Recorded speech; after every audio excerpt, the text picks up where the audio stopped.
Welcome to the Big Bass Podcast, the fishing show where size matters. My name is Ken Duke. And I'm Terry Battisti. Our producer and engineer is Nathan Benson.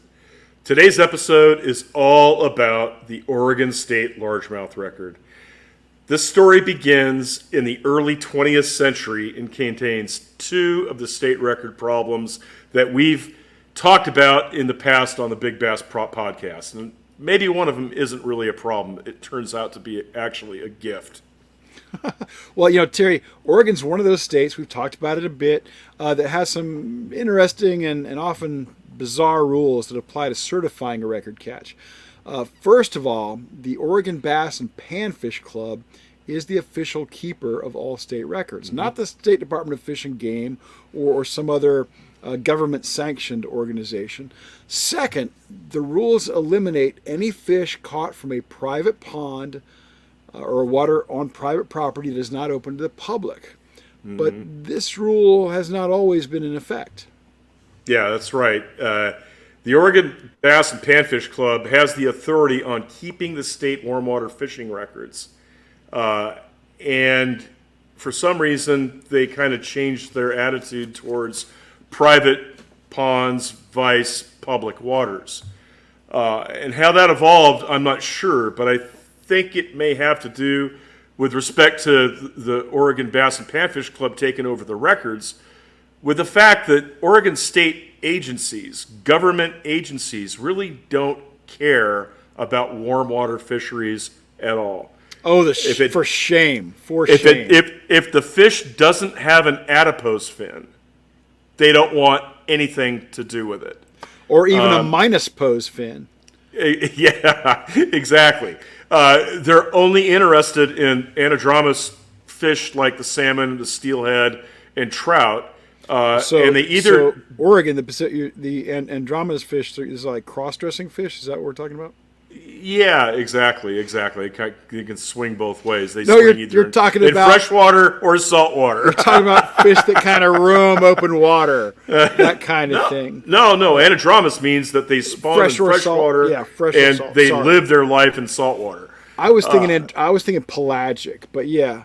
Yeah, pelagic is the word that you Andromous fish is as you say, it's the ones like salmon that spawns in fresh and lives in its life. Same with stripers, right? I mean, stripers are anadromous fish. Except that a lot of stripers now live their whole lives in freshwater and can spawn if there's enough moving water up the river. But we're not going there. We're not going there. Yeah, exactly. We're going to the real fish. We're talking largemouth bass, Terry Battisti. Exactly. And the Oregon state agencies don't care about them. And they either don't have the funds to, keep warm water fisheries, and I'm not just talking bass, I'm talking bluegill, crappie, walleye, I mean everything. They just don't care about it. So they either don't have the funds or they have no desire to keep track. And that's where the Oregon Bass and Panfish Club comes into play. And the Oregon Bass and Panfish Club started in 1958. It's one of the oldest, and they started out solely as a bass club.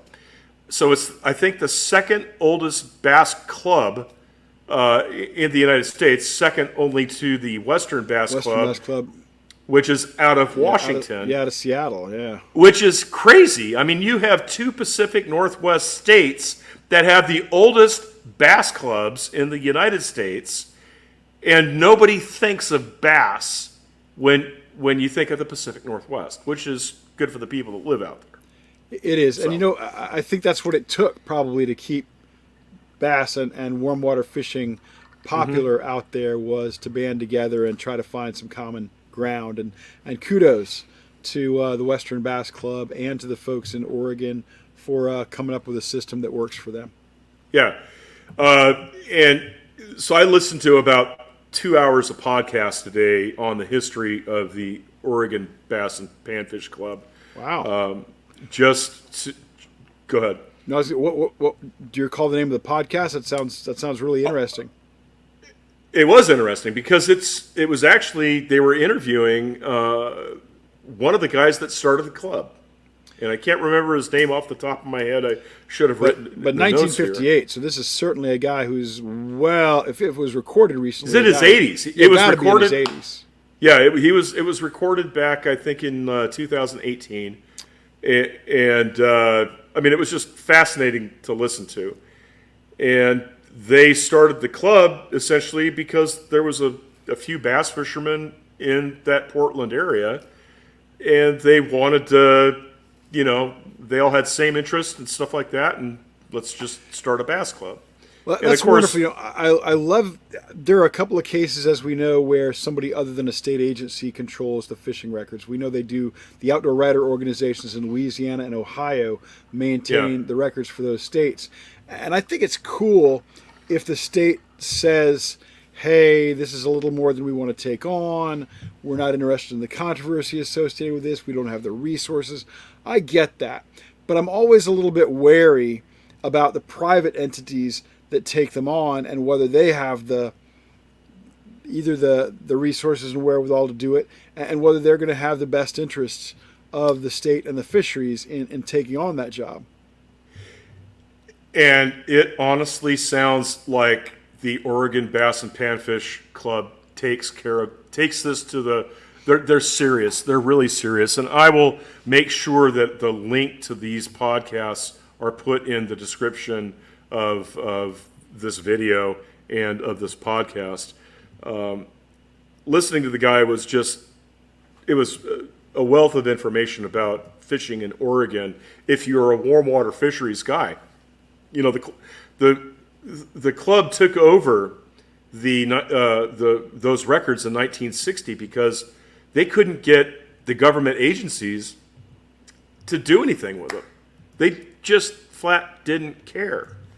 And so, they took it, and when they took it, it was a serious deal.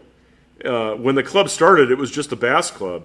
But within, 10 or 15 years, they realized that, and maybe it was in the early 70s. No, it was in the early 70s when bass fishing started pulling people away from their club because, they're wanting to fish big tournaments like BASS and the Western Bass stuff and, blah, blah, blah. And so they decided to open it up to all warm water fisheries. And that's when their club really ballooned. And so it's just a really, really cool example of what a private group can do if they're serious about, taking on the responsibility of maintaining their records. And one of the beauties is, I did a lot of research through, the magazines and newspaper archives, but when I came and stumbled upon the Oregon Bass and Panfish Club's website and saw that they had the historical records of every warm water fish dating back to 1915, folks, that told me something that, yeah, these guys are serious about it.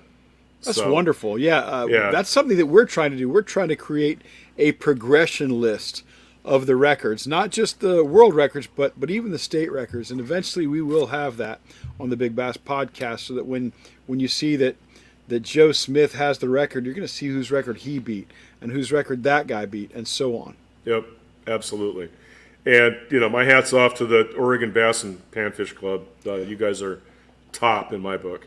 Well, you say 1915. It goes back to is that the beginning of the records? That's the beginning. So, 1915, a gentleman by the name of Harvey A. Fisher catches a 10-pound, 8-ounce largemouth bass.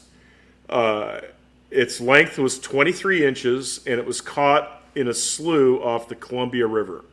Now, there's thousands of sloughs off the Columbia River because historically the Columbia River was a logging river. And what they would do is they would float the logs down the Columbia, and then they would put them into a slough, what was near, a railroad line, and then they would load those logs up onto a flatbed log hauler on a railroad, and then they would ship them wherever they needed to go in the United States to some mill. And so there's as many sloughs off the Columbia as Carter's has pills, another saying from the way back time. How old are you, Batiste? You throw that out there. My mom used to say that, so it's stuck in my head. But yeah, that would be a saying that you would have heard back in the 50s and the 60s and the 70s. But You're the bee's knees, Terry Batista. yeah, I know. Anyway, so Harvey A. Fisher catches his 10.5-pound bass, and what does he do? He puts it in for the Field and Stream annual fishing contest. And he enters it. We don't know the exact date, but we know just based on Field and Stream that he entered it early in the competitive year for that competition. Because he wins not just one award, but he wins 2 awards. The first award that he wins, which got him a $50 shotgun, was for the earliest entry of an award fish. So he was the first winner to enter, an eventual winner who was the earliest entry. Gotcha. Exactly. The second one that he won, which was a $100 outboard motor, which is a pretty damn nice motor back in the day. It would not be such a good motor now. Well, I mean, it depends on what you're, I mean, if you like collecting antique motors, maybe it would be awesome. Well, no, but I'm saying Yeah. a $100 motor today would not be that impressive. Oh no, absolutely not. So Anyway, so he gets the overall record for that year for the Northern Tier Largemouth. And if you want to explain that to the folks. Yeah, just real quickly, Field and Stream realized early on that it wasn't fair to compare certain catches that are, say, north of the Mason-Dixon line versus south of the Mason-Dixon line, and that's kind of where they broke it up. So they had a northern region for largemouth bass and a southern region for largemouth bass. They eventually added a Florida region to be a third category, just to try to give everybody an opportunity to have a chance. Yep. Yeah. So he wins 2 awards. He gets $150 worth of gun and motor, and it is, actually I found the write-up in the Oregon Daily Journal, January 23rd, 1916, which was really, really nice that I actually found the write-up. It had the length, it had the weight. We don't know what he caught it on, but Mr. Fisher talks about his catch and how it took him 30 minutes to get this fish in. I assume that maybe it was caught on a fly rod. Maybe that's a bad assumption. I don't know. But it was it put up a tussle for a 30-minute fight. But, we see these catch, cast, hook, catch, and in the boat videos these days. And, I mean, if you have one that lasts a minute, that's a long time. And I wonder if just the tackle that they had back then, if the catch times were really that long, and we're just so used to manhandling a fish and getting it in the boat in 18 seconds, whereas back then it was more about playing the fish out. I don't know. Yeah, what do you think? I think you're onto something there. I think these guys often considered themselves sportsmen, and more focused on the sport of the catch rather than ensuring that the thing get in the boat like a modern tournament fisherman would be. I think also, as you say, the gear, they might have been fishing with 7-pound test, and he might have had to baby that fish. There might have been some current. Maybe the fish was hooked in the slough but made it into the current, and who knows. There's a lot of things that could have factored into it. There's also a thing that I like to call fishing time, Terry Battisti. Yes. And that is that when you're onto a good fish, it seems like forever. So a long battle of, say, 1 or a minute or 90 seconds turns into 47 minutes and a half when you estimate how long you were having to battle that fish. Yeah, exactly. It's like, time speeds up or something. Yeah. Where everybody says time slows down. When you hook a fish, time speeds up. That the Fisher catch, this 10-8 that was the state record beginning in 1915. We have Field and Stream to thank for all that data, because without the Field and Stream contest, I'm sure we would not have anything approaching that much information about the fish. Oh, absolutely not. I mean, if it hadn't been for that, I don't think the what was it, the Daily Oregonian or the Oregon Daily. I don't think they would have written it up. You know, You're absolutely right. Kudos. This kudos. became a story because the guy won a lot of valuable prizes: $50 shotgun, $100 outboard. That's why it became a story. I expect. 150 bucks back then. I mean, holy crap, that's probably a close to 20 grand today. You I know, don't know about maybe that, 10, but it's maybe 10 grand. I don't know about that, but it's worth a lot. Worth a lot more than it is today. Yeah. Well, so he's got the record in 1915. Who's Yep. next? Well, who is next is kind of a problem. A guy by the name of Dave Cagley in 1974 catches, weighs, and releases a 12-pound fish from Selmac Lake, and he catches, weighs, and releases this fish without certifying it. And in 1974, he would have had to have called the Oregon Bass and Panfish Club to have it weighed. But would he have? Did he know the record? What the weight of the record was? I couldn't find any of that information out. All I could find out was that he weighed and then released the fish before it could be verified, and therefore it wasn't the record. But it was a 12-pounder, which was a pound and a half bigger than that fish that Mr. Fisher caught. And I mean, that's a pretty significant fish. No pictures of the Cagley fish from '74. No picture that I could come up with. The only picture, and in fact, the fish that got me going down this rabbit hole was the next one in 1981. So do you want to? You're leading us, man, but I know right. in '81 that was the one that broke the 1915 record. So it was a big deal. 66 years later, and this is it. Martin Bailey, his daughter's been bugging him to take her fishing, and he's a bass fisherman. But his daughter is taking him out, and what are they going to do? She's 6 or 7 years old, so he has some night crawlers. He's got a panfish rod with 4-pound line, and he goes to Selmac Lake, and they get there. They're fishing off the shore, and he looks over and sees this big fish just under the surface. He puts a night crawler on the hook and casts it over there, and all he sees is the white of the mouth as it gulps up this night crawler, and the next thing you know, he's on this big fish.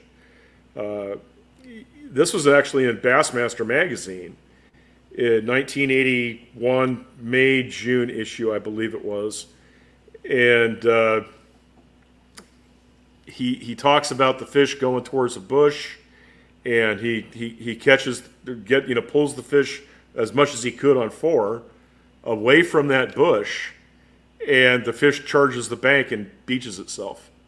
Oh my gosh! Yeah, can you imagine that? He's looking at this fish. It's like the biggest thing that he's ever seen, and he pounces on it, and they take the fish and have it certified and weighed, and it becomes at 10 pounds 13 ounces the new Oregon state record. Length was 23 and a half inches, and the girth was 20 inches. And again, it was caught at Selmac, which is a lake that you're going to start hearing a little bit about in the coming fish. So I can't imagine how cool it would be to be the guy breaking a record that's 66 years old. That's pretty special. Oh, it had to have been. Yeah, absolutely. And without the Oregon Bass and Panfish Club, nobody would know probably about that 1915 fish. Nobody would trace those records back through Field and Stream. But that was clearly the best way to handle it back then. So we got a new record holder, Martin Bailey, 10 pounds 13 ounces. How long does that last? Looks like now that the Fisher bass from 1915 has fallen. We have a parade of broken records from there on out. The record's broken 7 times between 1981 and 2002. So 7 times in 21 years, or on average, once every 3 years, the record's going to be broken, which is Amazing. crazy. No, it's Yeah. not crazy. It's Insane. insane. Yeah, folks. There, Every I'll time give you- Terry says insane, it's just like manna It's a from drinking. heaven. It's a drinking game. Anyway, so the next record gets broken by a guy named Butch Stoffaker, April 13th, 1983. So 2 years later, he catches a 10-15. Its length was 24 and a half inches, girth 19 and a quarter inches, and again is caught at Selmac Lake. And I saw this when I was doing my research in old newspaper archives, but I couldn't find anything really. I mean, I knew the fish was caught. I didn't know the date. I didn't know the length and girth, but thank God for the Oregon Bass and Panfish Club, they had all this data there, other than no information on how the fish was caught, just that the record existed. And That information about how the fish is caught quite often, especially with state records, guys don't share that. They'll keep a lot of that stuff a secret, and I think that's becoming less and less the case. But that was a very common thing to do, well into the 1980s. yeah, everybody's mum's the word, and if they told you, you're pretty much 100% guaranteed it was a lie. There is that. There is that. Yeah. Yeah, exactly. So, So one thing I'm liking about the way these records are falling, Terry, is they're falling by ounces. Just a couple of ounces here, a couple of ounces there. They're creeping up, and I like that. That adds to the appearance of legitimacy. oh, absolutely. It's we've talked about that, in like the North Carolina, Georgia, Tennessee record, right? David it Presley, was sure. David Presley. I mean, he broke that by pounds, right? When you have a record, go from 16 pounds to 20 pounds, It makes that's me go, kind of exactly. It doesn't seem legit. And so we go from 10-8 to let's see here, 10-8 to 10-13 to 10-15 with the Stoffaker fish, and then we go to 11-1 on September 7th, 1985. And a gentleman by the name of Ronald Campbell caught this fish. It was 24 and a half inches in length, 20 and a quarter inches in girth. And this fish was caught at a lake called Lake Mackay, or Mackay Lake, or a Mackay, Mckay. I'm guessing that's McKay, but I don't know. Everybody's Yeah. got their strange local Yeah, provincial pronunciations. And I said Mackay because there's a lake in Idaho that I used to fish called Mackay Lake. But it's got to be Mackay.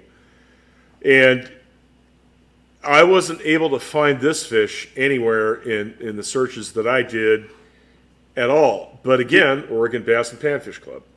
Gotcha. So when the Oregon Bass and Panfish Club lists a fish like this Campbell fish at 11-1, is that them saying this was at one time a state record? Absolutely. Okay, cool. So they're not just Yes. saying, hey, this is one of the biggest ever caught. They're saying at a point in time, this was the state record. They certified it. Perfect. They certified the fish, and I can't say enough good things about Oregon Bass and Panfish Club at this point. They are serious about doing it. They need to make you an honorary member, Terry Battisti, because you are waving the flag for the Oregon Bass and Panfish Club. Exactly. Yeah. If I bet you if they'd sent you a T-shirt, you'd wear it on an episode of the Big Bass Podcast. I definitely wear it, without a doubt. Without a doubt. All right, Oregon Bass and Panfish Club. All right, so the next fish, April 10th, 1988. This fish is caught by a gentleman by the name of Joe Poole.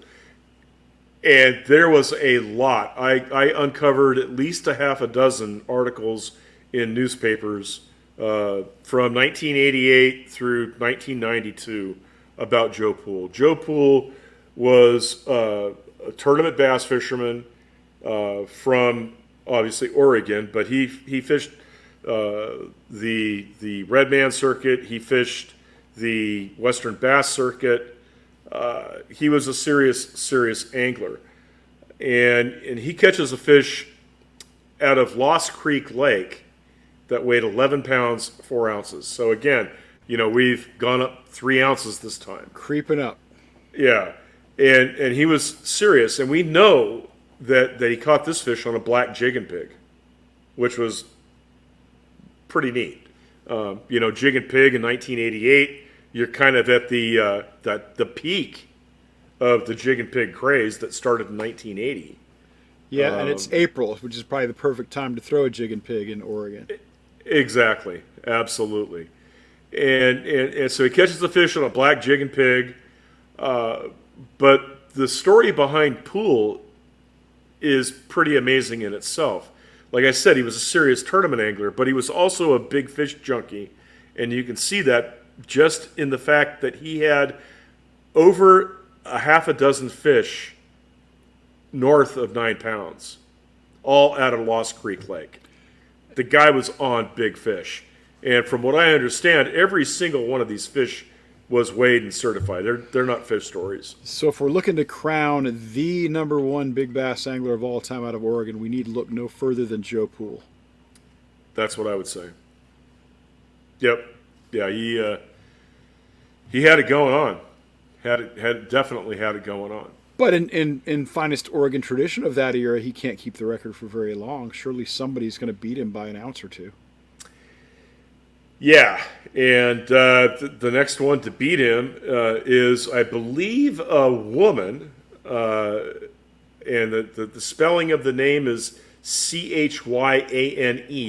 I would look at that as Cheyenne, although it's not the normal way of spelling Cheyenne. I'd go Cheyenne there. So Cheyenne LeMasters on May 26, 1991, catches a fish that weighs 11 pounds, 7.4 ounces. So Oregon Bass and Panfish Club has got a better scale. They're now weighing at the 10th of an ounce. They are definitely serious about their record keeping. Well, they're probably going digital, and 7 ounces would be 0.4375, and then you add 4 that, so probably like a 0.78 or a 0.48 fish or something like that. Anyway, it could be. It's a big fish. Yep. Yeah, it's a big fish, and its length was 25.5 inches. Girth was 21.25 inches. Actually, excuse Cheyenne me. LeMasters, Yeah. I'm reading below. 25 inches and 20.25 inches, and the fish was caught at, again, Selmac Lake.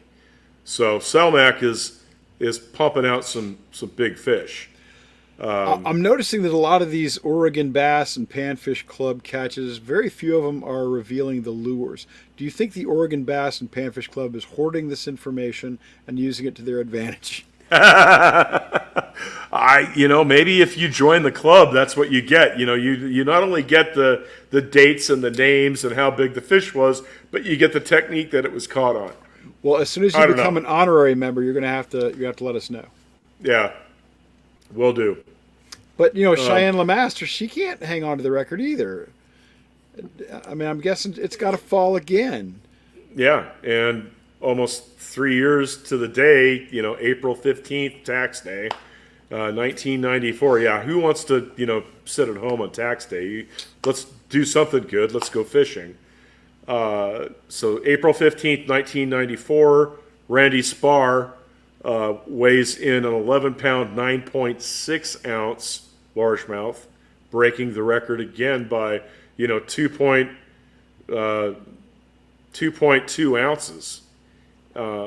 This fish is 25.5 inches in length, 21.25 inches in girth, and it was caught in a private pond near Wait a minute. Falls. You told me that they don't allow records out of private waters. What's up here? Yeah, so this is one of the things that I couldn't find in the searches that I did is when, and that's why I listened to 2 hours of this podcast because I wanted to see if they discussed when did they go from changing that you could, a fish caught out of a private pond would count to when would a catch out of a private pond not count. And I was not able. They didn't discuss it, and I wasn't able to find out the year that actually took. So right about in here, sometime after Randy Sparr's 11-pound, 9.6 ounce record, and whatever, Yeah, that rule gets modified in some fashion. yeah, and I mean, I can understand the reasoning behind it because some guy's got a private pond, and we've discussed this numerous times on the Big Bass podcast. Yeah, You know, I'm on the fence about it. Part of me thinks it should be public water, but also part of me appreciates the idea that some people are trying to raise giant fish, and they're utilizing a lot of resources to do it. And they don't want to make that stuff open to the public, and if they can accomplish something great on their own, I don't want to totally turn my back on it. yeah, I'm on the fence about it too. I honestly don't know where I stand on it, and I probably should, but at some point after the catch of Randy Sparr, they changed the rules. Maybe what we need, Dr. Battisti, is a show down the road here, a live show where we get somebody who's from a state that doesn't allow private waters and somebody from a state that does allow private waters, and we just hash it out and let the folks who are listening and participating through YouTube chime in. Yeah, that actually sounds like a good show. We'll have a cage I'm match. not talking about. I'm not actually talking. We're not talking about. And I'm asking you this, Ken. We're talking about state government agency people or whoever's in charge of setting the state record, right? Yeah, yeah. And so, what's IGFA's reasoning on this? Do you, I don't think they like. I don't think they like private water. I'm going to have to go back and take a look. I can't recall right now. Some of Yeah. the rules are kind of nuanced. I don't want to say that I recall exactly what it was, but if you go back to our show about record keeping organizations, we covered IGFA as well as a lot of the state records with regard to whether or not they allow private catches or not. You get a Yep. pretty fair rundown of all of them in that episode. Exactly. Plus, Exactly. I had too much bourbon in that episode. If anybody notices. Oh my gosh. Well, Yeah. okay, so Randy Sparr, and he's caught it for a private pond near Butte Falls, and Yeah. and it's okay. It's okay in 1994. Yep. But sometime between 1994 and 2002, the rules change. And that brings into light the next record that was caught by Adam Hastings on July 6th, 2002. It just happened to be Hastings' birthday, and they Hey. were out. Yeah, they were out having a good time. I guess they had been partaking in the water of the devil the night before, and they were goofing around, having a good time. Adam Hastings puts on a black and blue Senko and casts it out. They hadn't caught anything for hours, and he thinks he's hung in the weeds, and all of a sudden the weeds start moving. And they're fishing next to a group of guys that were really serious bass anglers, and this fish comes to the surface, and they start freaking out. They had never seen anything, excuse me, that big in their life, which meant that Adam Hastings and crew start freaking out, and they end up getting the fish in the net, and the fish weighed 12 pounds, 1.6 ounces. It had a length of 26 and 3/4 inches, girth of 22 and 1/4 inches, and they as soon as they get the fish in the boat, they're fishing out of a rowboat. I mean, it's a small pond, and they get the fish in the boat. They make a beeline for the truck.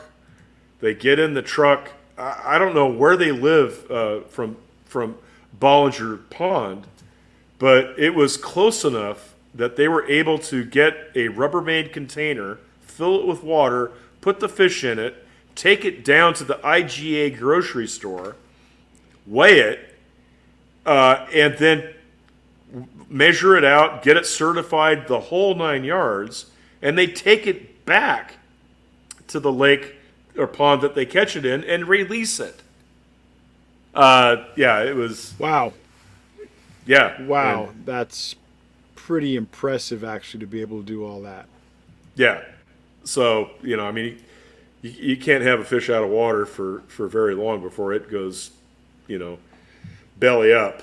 And but they were able to do it, and that today is still the record out of Oregon at 12 pounds 1.6 ounces. So Adam Hastings, good job.